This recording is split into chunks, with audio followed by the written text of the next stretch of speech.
Per weekend 2 horas. Dus die 9 de mañana para 19. Sí, nos llama 563-40-19 o via Instagram, también me tiene un Instagram page de Joanne's Art Aruba o via Gmail joannesart@gmail.com. Me tiene por lo menos 10 años haciendo arte. Dus, y me ha comenzado tiempo, me está joven.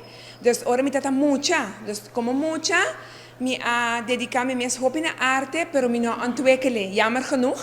Me no ha seguido ontwikkelen. Tater na año 2005, me ha comenzado a ver arte y ella comienza heel simpel. Dus pintando na casa.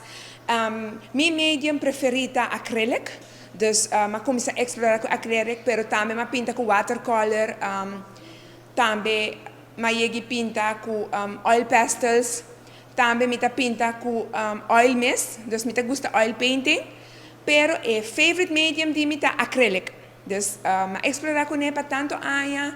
Actualmente ma soy full-time artist. Ahora me por lo menos 2 años como un full-time artist. Sí, me invita full pueblo de Aruba, me invita a joven para por bien en proyecto bonita, único aquí cual bota vecina de cultura, cual poco a poco nos cultura está yendo perdi.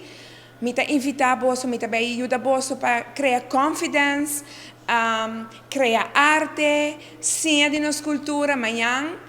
Vos por aportar na vossa família, na vossa yunan, of vos posinha hasta vosso maior nan, kiko vos assim de projeto aqui nan.